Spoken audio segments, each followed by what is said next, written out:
आप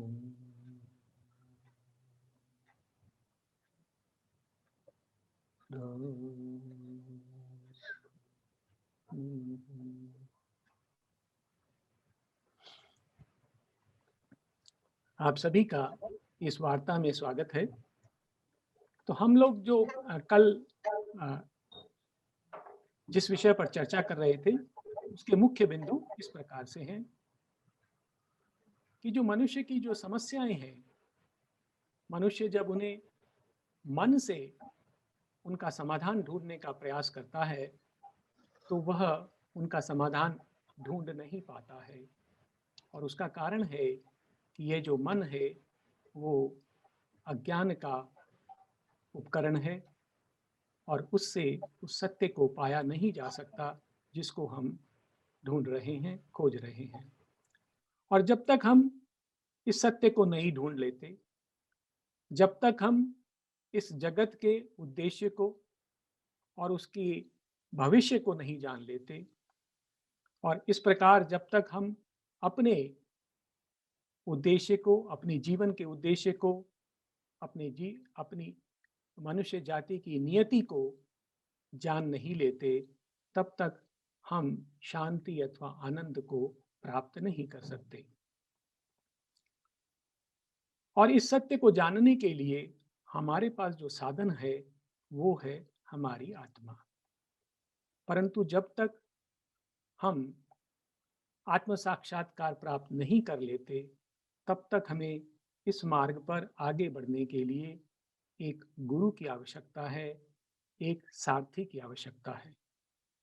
और जब हमारे समक्ष कोई मानवीय रूप में कोई गुरु नहीं है, तब हमारे समक्ष सावित्री सबसे सशक्त गुरु है। वो हमें एक दिव्य सहायता प्रदान करती है और हमें हमारी आध्यात्मिक यात्रा में आगे ले चलती है। माता जी ने कहा है कि सावित्री एक ऐसा ग्रंथ है जो ऐसा प्रतीत होता है कि भगवान स्वयं अपने हाथ में हाथ लेकर हमें आगे बढ़ रहे हैं। और सावित्री के द्वारा हम अपनी आध्यात्मिक यात्रा के चरमोत्कर्ष पर पहुंच सकते हैं। तो ये जो है हमारा जो भाव है, ये मूल संदेश जो कल की वार्ता का रहा था। इसी बात को कुछ शब्दों में, सावित्री के शब्दों में मैं रखना चाहूँगा आपके समक्ष। मन के विषय में सावित्री में पंक्तियाँ आती हैं। If mind is all, renounce the hope of bliss. If mind is all, renounce the hope of truth. For mind can never touch the body of truth, and mind can never see the soul of God. अर्थात हम मन से इस मार्ग पर आगे नहीं बढ़ सकते। तो फिर हमें आगे बढ़ने के लिए सावित्री की सहायता लेनी होगी। और सावित्री में जो ज्ञान है, जो प्रकाश है, जो मंत्र की शक्ति है, वो परम सत्ता से आई है, परात्पर से आई है, ज्योति परस्पर। यह परम की ज्योति है। और इसमें जो हम विषय आज रखने जा रहे हैं, वो अनेक सत्य हैं जो हमें साधारण रूप से जब हम मन से देखते हैं तो हमें नहीं दिखाई देते हैं। तो वह सत्य सावित्री हमारे सामने प्रकट कर रही है। तो हम देखें इनको। तो सर्वप्रथम जो मैं आपके समक्ष विषय रख रहा हूं कि यह जो जगत जैसा दिखाई देता है वैसा नहीं है। सावित्री की ये पंक्तियां हैं आपके सामने कि यह जो जगत है, यह जैसा दिखाई देता है वैसा नहीं है। इसके पीछे एक महान योजना छिपी हुई है। The universe is an endless masquerade, for nothing here is utterly what it seems. It's a dream fact, vision of a truth, which but for the dream would not be wholly true. अर्थात यह जो जगत है यह एक अंतहीन स्वांग है, एंडलेस मस्करेड, और इसमें सभी पात्रों ने एक छद्म रूप धारण किया हुआ है। जैसा हमें दिखाई दे रहा है वैसा नहीं है। For nothing here is utterly what it seems, क्योंकि यहाँ ऐसा कुछ भी नहीं है जो जैसा दिखाई देता है वैसा है। It is a dream fact, vision of a truth. तो यह एक स्वप्न भी है और सत्य भी है, ड्रीम भी है और फैक्ट भी है, विजन ऑफ अ ट्रुथ, यह एक सत्य का स्वप्न है। Which but for the dream would not be wholly true. तो यदि हम इस जगत को देख रहे हैं और यदि हमें यह नहीं पता है कि इस जगत के पीछे स्वप्न क्या है, संकल्प क्या है, इस जगत के पीछे प्रेरणा क्या है, बट फॉर द ड्रीम, अगर हम वह नहीं जानते हैं तो हम इसके सत्य को जान नहीं सकते। Which but for the dream would not be wholly true. तो इस जगत को हम उस स्वप्न से अलग करके नहीं देख सकते। अर्थात इस जगत का जो सत्य है वो उस स्वप्न में छिपा हुआ है। The universe is an endless masquerade, for nothing here is utterly what it seems. It is a dream fact, vision of a truth, which but for the dream would not wholly be true. इसके पश्चात ये पंक्तियां आती हैं कि यह जो जगत है इसके पीछे एक महान योजना छिपी हुई है। A phenomenon stands out significant against dim backgrounds of eternity. अर्थात हमारे समक्ष एक जो पृष्ठभूमि है, जो शाश्वतता की पृष्ठभूमि है, against dim backgrounds of eternity, एक शाश्वतता की भूमि पृष्ठभूमि है जो अभी धुंधली है, और उसके ऊपर उसकी पृष्ठभूमि पर एक जो दृश्य है वो प्रमुखता से दिखाई देता है। A phenomenon stands out significant against dim backgrounds of eternity. We accept its face and pass by all it means. और हम क्या करते हैं कि उस बाह्य रूप पर ध्यान देते हैं और उसके जो गुह्य अर्थ है उसको चूक जाते हैं। A part is seen, we take it for the whole. तो एक इस जगत का जो हमें दिखाई देता है वो उस परम सत्य का केवल एक अंश है, हम केवल उसी को देखते हैं। वो जो दृश्य हमें दिखाई देता है उसको हम पूर्ण मानते हुए इस जगत का अर्थ ढूंढने का प्रयास करते हैं, और इस कारण हम इस जगत के अर्थ को नहीं जान पाते। जैसे जब हम ब्लैक बोर्ड पर कोई संदेश लिखा होता है, कोई वाक्य लिखा होता है, तो हमारा ध्यान उन शब्दों पर होता है परंतु ब्लैक बोर्ड पर नहीं होता है। परंतु वे शब्द कहाँ लिखे गए हैं वो उस ब्लैक बोर्ड पर लिखे गए हैं, उस आधार पर लिखे गए हैं, उसका भी अपना एक अस्तित्व है। परंतु हम उस ब्लैक बोर्ड को, उस चित्रपट को भूल जाते हैं जिसके ऊपर यह चित्र चल रहा है।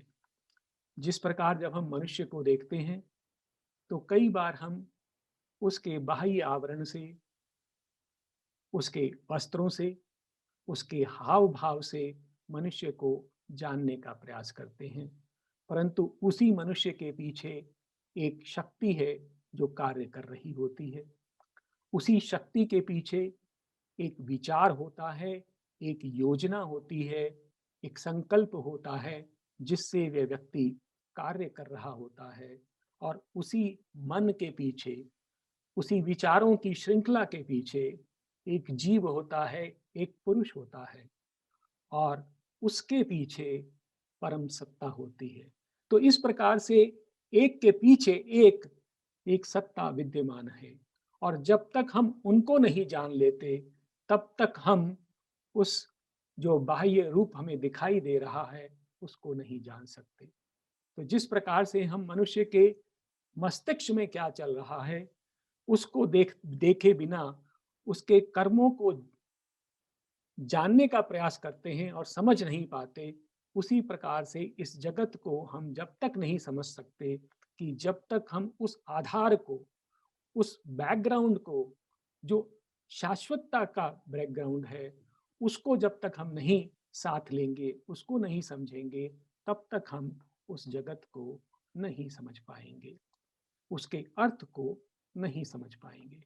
A phenomenon stands out significant against dim backgrounds of eternity. We accept its face and pass by all it means. A part is seen, we take it for the whole. फिर एक और सत्य हमारे सामने सावित्री प्रकट करती है कि यह जो जगत है कोई दुर्घटना नहीं है, अपितु एक दिव्य शक्ति ने इसका सृजन किया है। ये पंक्तियां देखें हम। This world was not built with random bricks of chance. A blind God is not destiny's architect. A conscious power has drawn the plan of life. There is a meaning in each curve and line. अर्थात यह जो जगत है किसी दुर्घटनावश इसका सृजन नहीं हुआ है। एक अंधदेव, अंध शक्ति, उसने इस जगत की रचना नहीं की है, अपितु एक सचेतन शक्ति ने इस जगत की जो गति है, इस जगत की योजना है, उसका निर्माण किया है। इस जगत में जो भी घट रहा है उसका कोई ना कोई अर्थ है।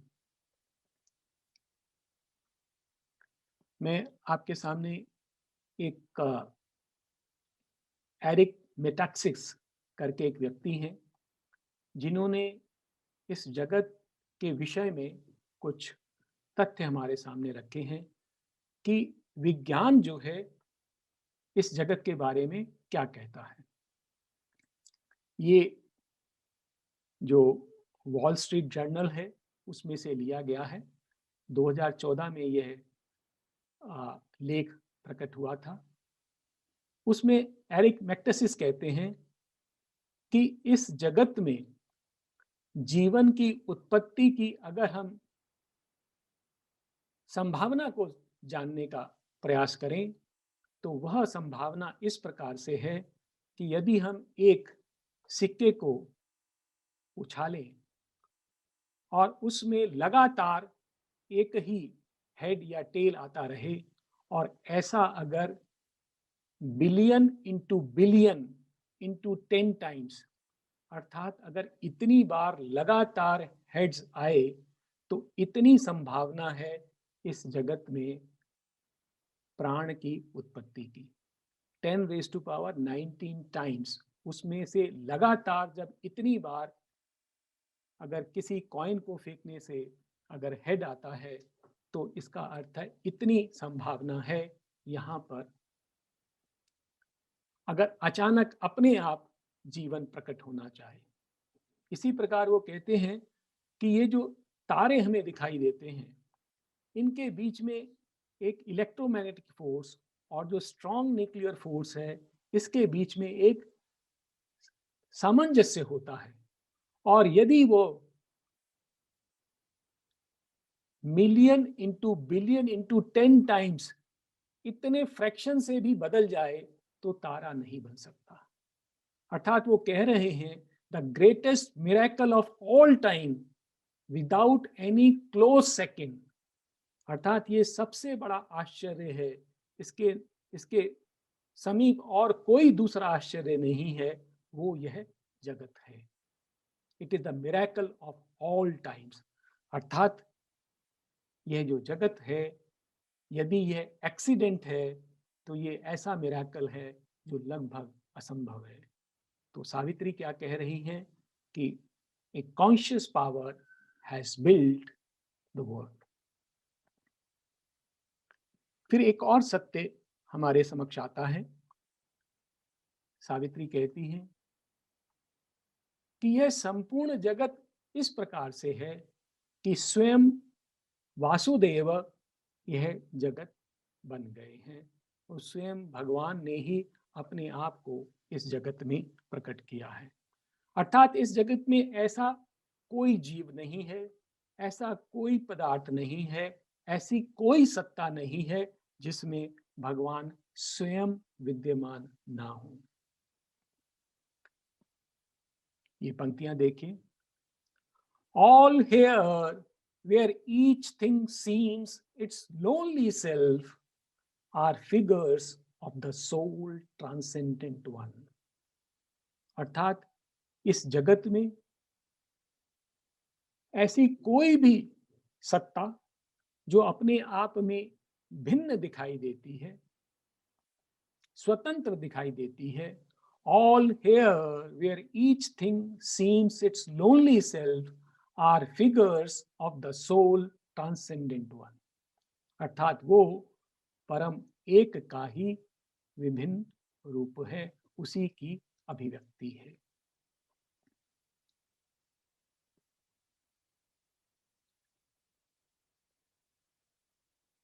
वो कहती है कि यह जो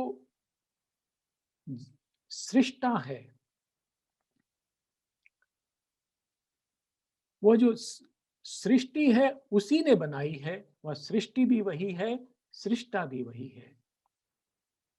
He is the maker and the word he made, अर्थात वही सृष्टा है और वही सृष्टि है। He is the vision and he is the seer, वही दृष्टा भी है और वह दृश्य भी वही है।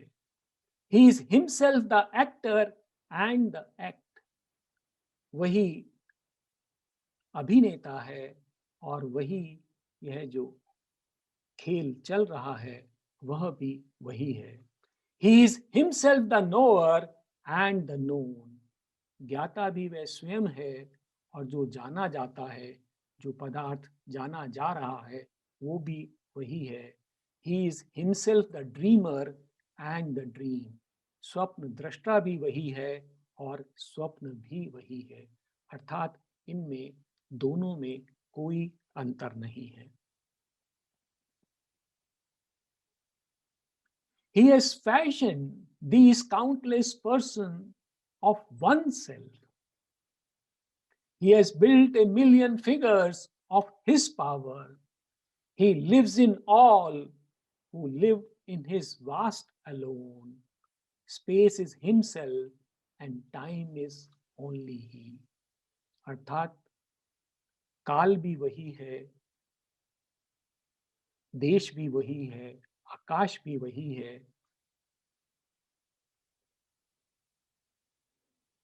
यह जो असंख्य जीव दिखाई देते हैं वो उसने अपनी ही सत्ता से प्रकट किए हैं। He lives in all, वह सभी जीवों में स्थित रहता है, जीता है। Who lived in his vast alone, जो कभी अपने विस्तार में एकाकी जीता था, अर्थात वह स्वयं यह जगत और यह जीव बन गया है। एक श्लोक आता है तैत्तिरीय उपनिषद में, जिसका यही भाव है, तत्सृष्ट्वा तत्एव अनुप्राविशत। अर्थात इस जगत की रचना करने के पश्चात वह स्वयं इसमें प्रवेश कर गया। तो यह जो जगत है उसके रोम रोम में भगवान स्वयं विद्यमान है।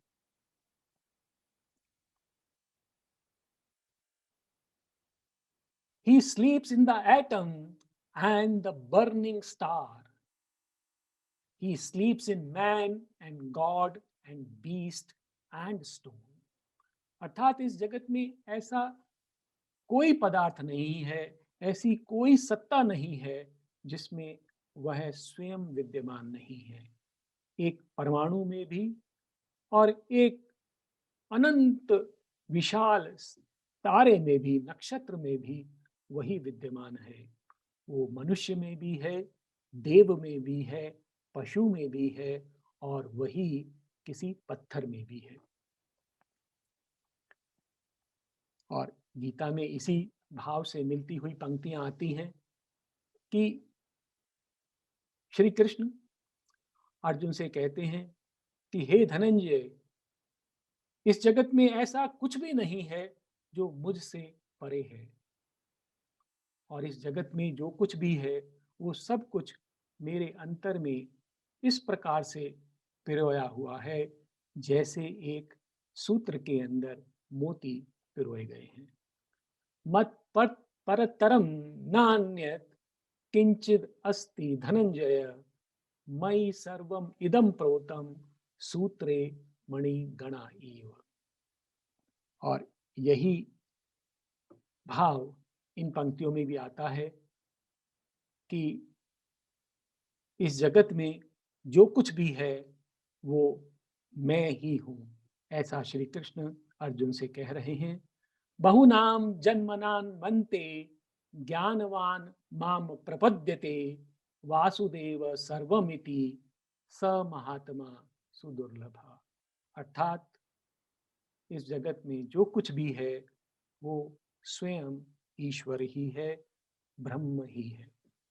अब इसके बाद एक और जो सत्य है वो हमारे सामने श्री अरविंद प्रकट कर रहे हैं कि ऐसा दिखाई देता है कि इस जगत में पुरुष और प्रकृति के मध्य एक संघर्ष चल रहा है, एक विरोध चल रहा है।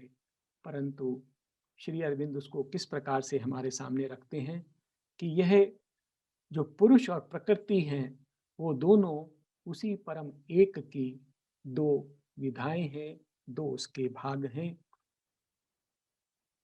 जो परस्पर क्रीड़ा में व्यस्त हैं। तो ये जो संपूर्ण जगत है वो और कुछ नहीं, पुरुष और प्रकृति की क्रीड़ा है। There are two who are one. तो जो पुरुष और प्रकृति जो अलग अलग दिखाई देते हैं वो एक ही है। There are two who are one and play in many worlds. और अनेक लोकों में वो परस्पर क्रीड़ा करते हैं। In knowledge and ignorance they have spoken and met, and light and darkness are their eyes interchange. Our pleasure and pain are their wrestle and embrace. Our deeds, our hopes are intimate to their tale. They are married secretly in our thought and life. अर्थात इस जगत में प्रत्येक क्रिया में पुरुष और प्रकृति दोनों विद्यमान हैं और वो परस्पर एक लीला में युक्त हैं, एक क्रीड़ा में युक्त हैं।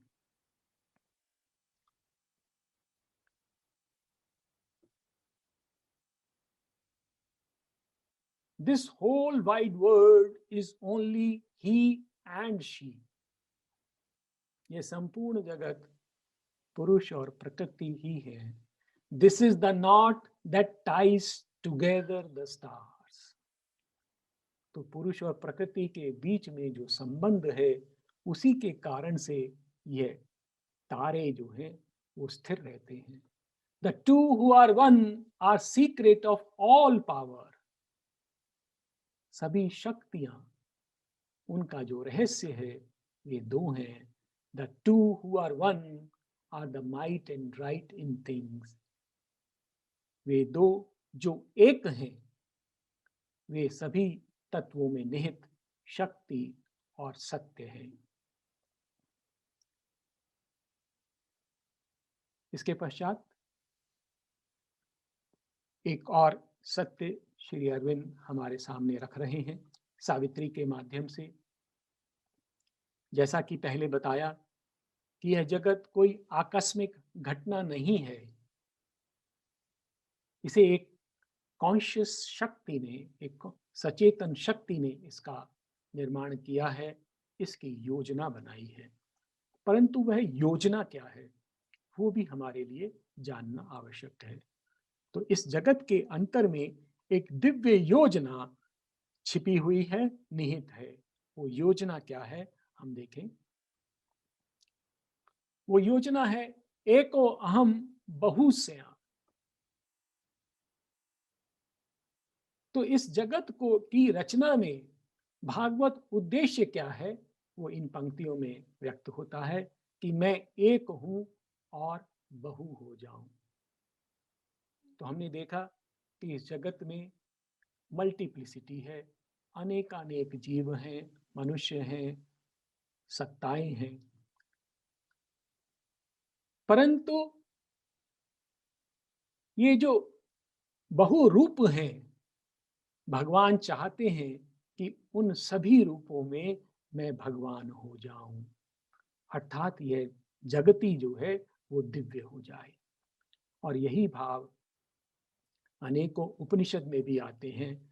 छांदोग्य उपनिषद, शांडिल्य उपनिषद, तैत्तिरीय उपनिषद, इन तीनों में यही बात कही गई है। बहुश्याम प्रजा ये यति, मैं विभिन्न रूपों में प्रकट हो जाऊं। ये एक श्लोक है जो तैत्तिरीय उपनिषद में है। सो कामयत बहुश्याम प्रजा ये यति तत्सृष्टवा तदेवानु प्राविशत। अर्थात भगवान ने ये संकल्प किया कि मैं अपनी प्रजा के जन्म हेतु बहु रूप हो जाऊं। सो कामयत, वैसी कामना की। बहुश्याम प्रजा ये थी, मैं बहु रूप हो जाऊं। और फिर उसका निर्माण कर वह स्वयं उसमें प्रवेश हो गया। तद सृष्टवा तदेवानु प्राविशत।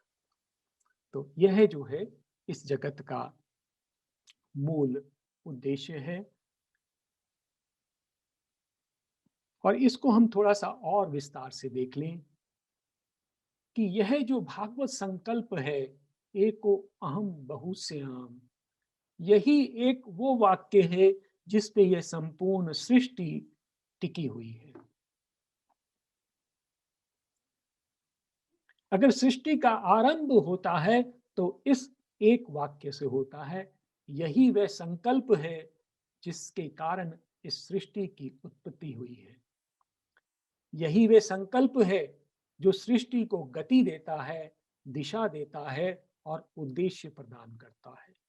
यदि हम ये जानना चाहते हैं कि यह जगत किस ओर जा रहा है तो एको अहम बहुश्याम, कि इस जगत में भगवान प्रकट हों, ऐसा इस जगत का संकल्प है।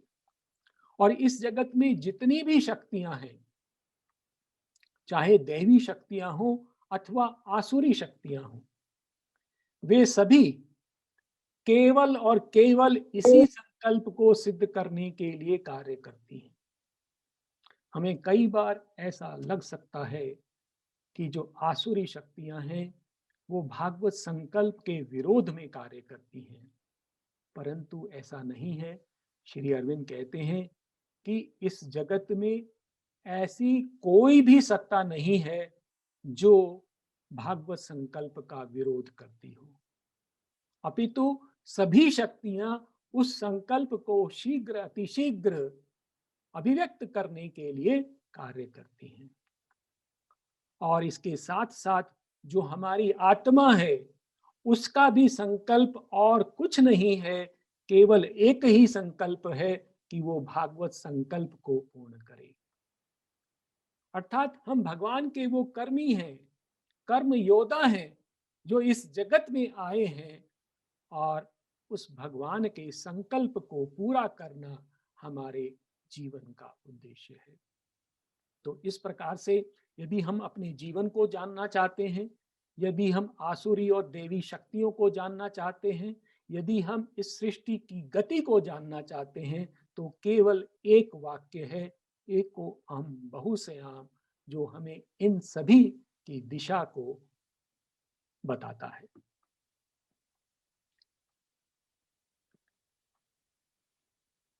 इनको और विस्तार से देखें कि मनुष्य के जीवन का क्या उद्देश्य है। तो यदि हम ये जानना चाहते हैं कि हमारे जीवन का क्या उद्देश्य है, तो हमारे जीवन का केवल मात्र एक ही उद्देश्य है, वो है भगवान के संकल्प को सिद्ध करना। और जगत में कार्यरत जितनी भी शक्तियां हैं वो मानव को उसके सच्चे उद्देश्य की ओर ले जाती हैं। कई बार हमें ऐसा प्रतीत होता है कि इस जगत की शक्तियां हमारा विरोध कर रही हैं,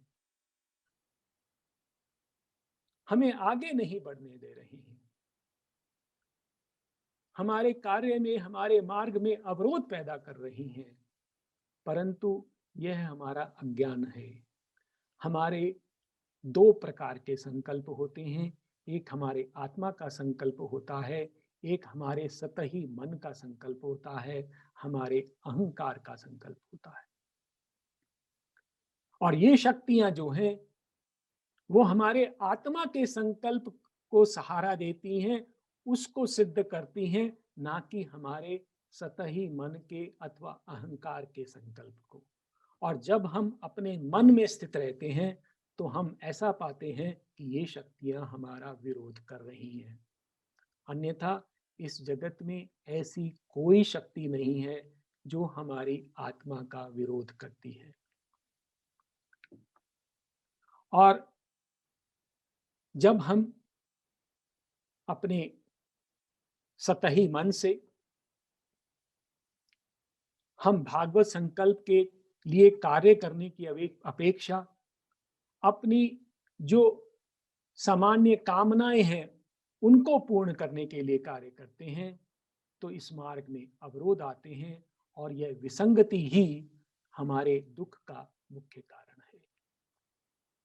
तो इस प्रकार से यह भागवत संकल्प है जो इस संपूर्ण सृष्टि को आगे ले जा रहा है। अब देखें इसी भाव को किस प्रकार से पंक्तियों में प्रकट किया है। गॉड्स डिजायर, भगवान की इच्छा क्या है। In absolute silence स्लीप्स and absolute power, इस परम शांति में एक परम शक्ति स्थित है। Awaking, it can wake the transbound soul and in the ray reveal the parent sun. और जब यह शक्ति जागृत हो जाती है, जो अभी सुप्त है, वो एक किरण के अंदर उस सूर्य को प्रकट कर सकती है, अर्थात एक मनुष्य में भगवान को प्रकट कर सकती है। It can make the world a vessel of spirit's force. वह इस जगत में उस परमात्मा की शक्ति को प्रकट कर सकती है। It can fashion in the clay God's perfect shape, और इस देह रूपी माटी में वो भगवान का एक पूर्ण परिपूर्ण चित्र रूप प्रकट कर सकती है। To free the self is but one radiant pace, अपनी आत्मा को मुक्त कर लेना केवल एक प्रकाशमान पग है, वो एक सफल पग है। परंतु here to fulfill himself was God's desire. तो यहाँ पर अपने को अभिव्यक्त करना यह भगवान की इच्छा है, और इसलिए हमें केवल अपनी मुक्ति के लिए नहीं अपितु उस भागवत संकल्प के लिए कार्य करना चाहिए। और ये जो भागवत संकल्प है ये प्रकृति का उद्देश्य भी है। यदि हम ये जानना चाहें कि ये प्रकृति किस दिशा में जा रही है, किस ओर जा रही है, तो वह उस भागवत संकल्प को अभिव्यक्त करने के लिए कार्य कर रही है। This ever she meant since the first dawn of life. जब से इस धरा पर जीवन की पहली किरण प्रकट हुई, उत्पन्न हुई, तब से उस प्रकृति का यही उद्देश्य था। This ever she meant since the first dawn of life, this constant will she covered with her sport. और यही एक संकल्प था जो उसके हर कार्य में, उसके हर खेल में छिपा हुआ था। वो क्या था? That the eyes of the timeless might look out from the time and the word manifest the unveiled divine. कि वह जो कालातीत है वो इस काल से देखे, अर्थात इस काल में कालातीत प्रकट हो। That the eyes of the timeless might look out from time and the word manifest the unveiled divine. कि ये जो जगत है उस भगवान को प्रकट करे, तो यही प्रकृति का उद्देश्य है, यही भागवत संकल्प है। फिर पंक्तियां आती हैं कि यह जो जगत है उसका आधार क्या है। तो भगवान ने इस जगत की जो रचना की है वो आनंद से की है, और वही आनंद इस जगत को धारण करता है। ये पंक्तियां देखें कि इस जगत की जो रचना हुई है वो भागवत आनंद को प्रकट करने के लिए हुई है।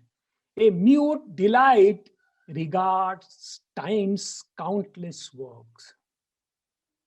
एक मूक आनंद इस काल के अनगिनत कार्यों पर अपनी दृष्टि रखता है।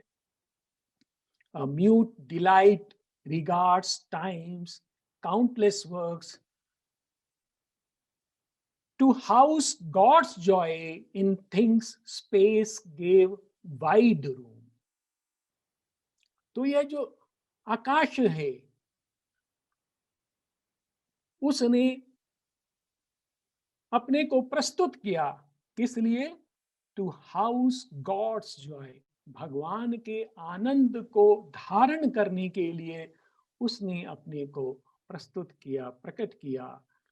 To house God's joy in self our souls were born.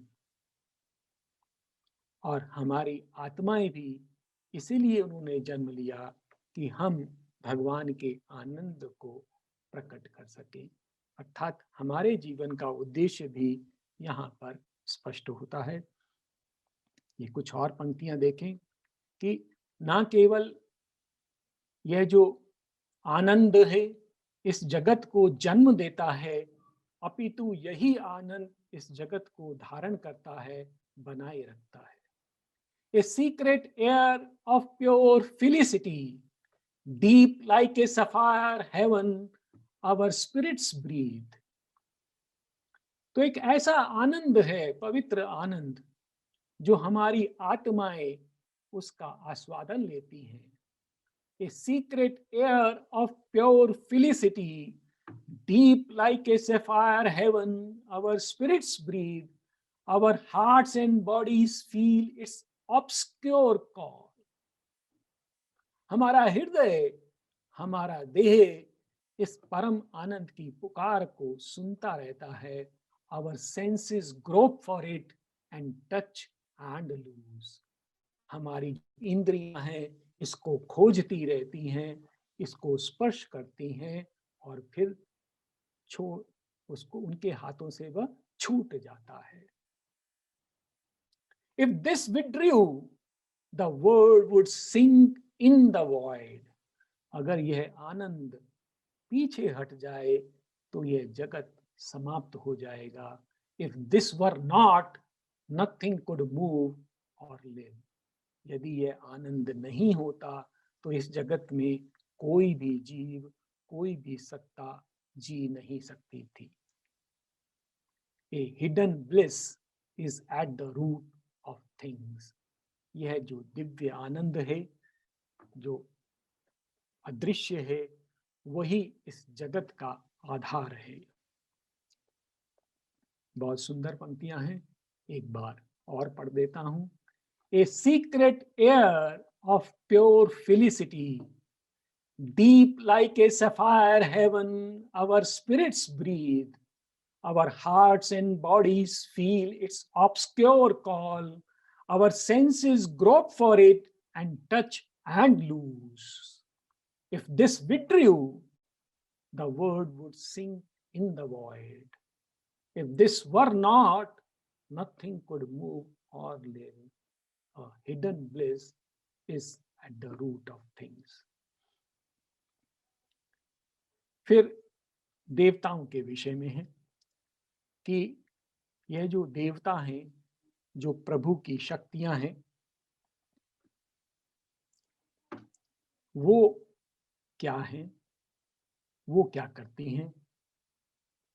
तो ये जो देवता हैं, ये सभी देवता केवल और केवल भगवान के संकल्प को सिद्ध करने के लिए कार्य करते हैं। बहुत सुंदर पंक्तियां हैं।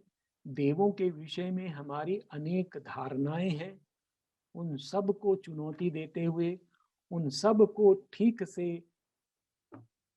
परिभाषित करते हुए ये पंक्तियां हमारे लिए बहुत उपयोगी हैं कि किस प्रकार से हमें देवों की ओर देखना चाहिए, उनसे हमें वार्तालाप करना चाहिए। They are guardians of the silence of the truth. वो जो सत्य है उसकी शांति के संरक्षक हैं। किसके? वो परम सत्य के। They are guardians of the silence of the truth. They are keepers of the immutable decree. ये immutable decree क्या है? ये आदेश कौन सा है जो अपरिवर्तनीय है? This immutable decree is एको अहम बहुश्याम. Let this word become divine. और ये जो देव हैं, ये जो अपरिवर्तनीय डिग्री है, जिसको बदला नहीं जा सकता, उसकी रक्षा करने वाले हैं।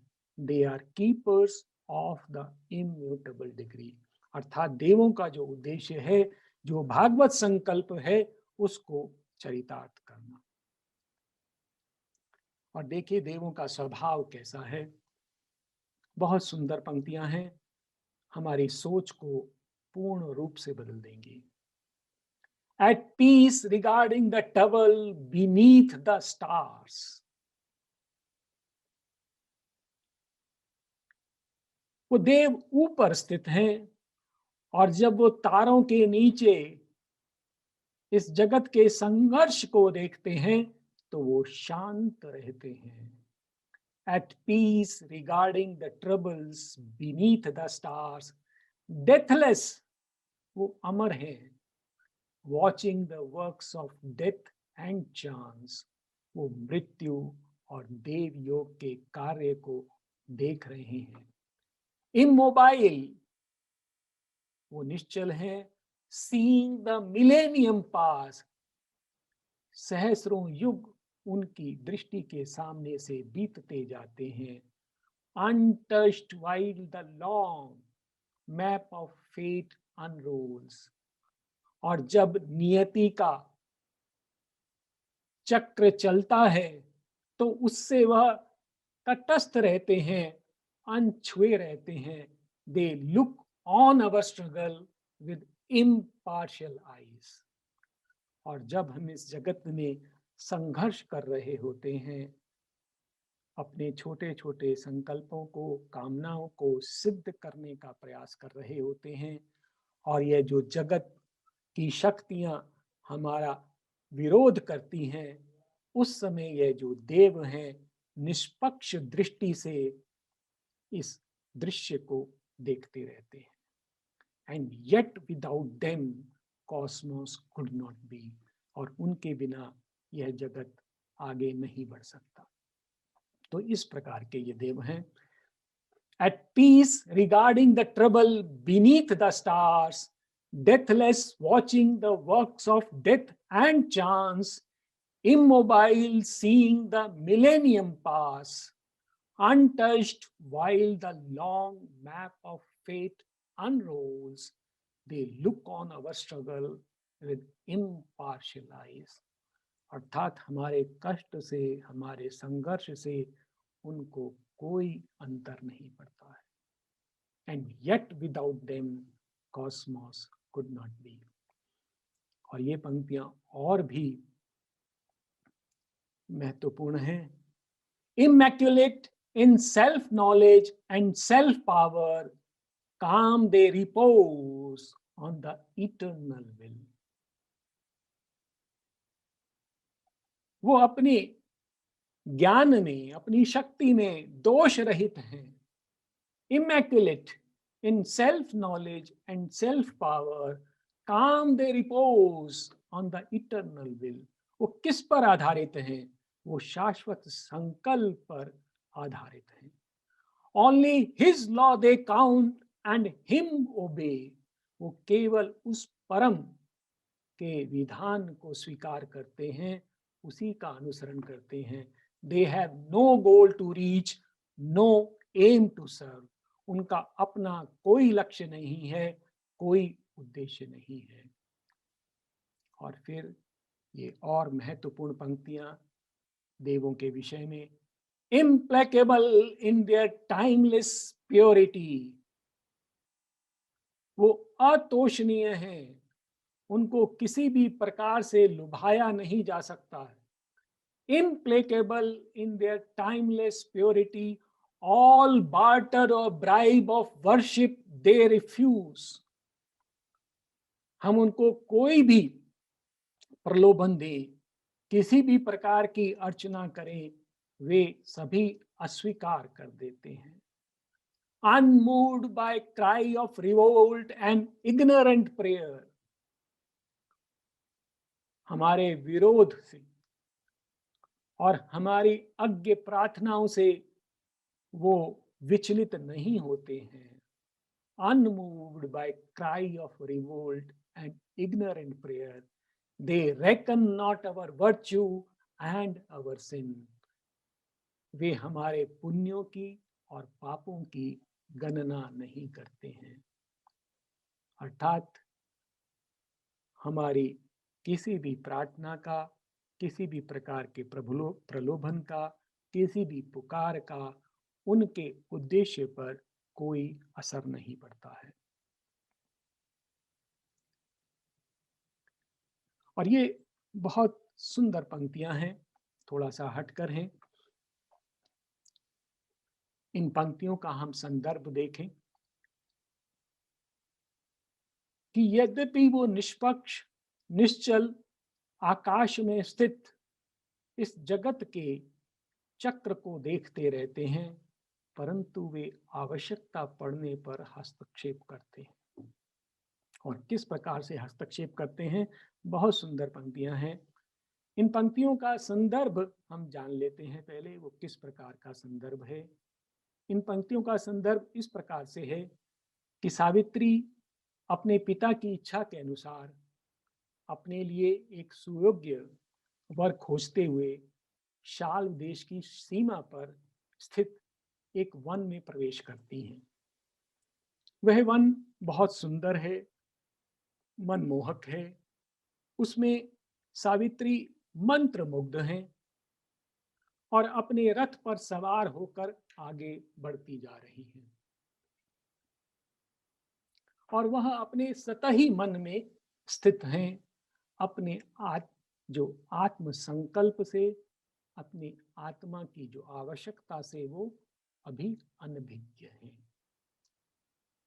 और यह वह क्षण है जब सत्यवान एक और किसी दूर छोर पर दिखाई देते हैं।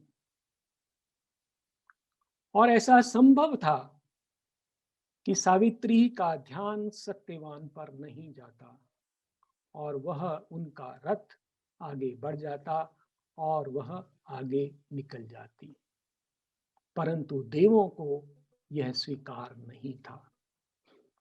क्यों?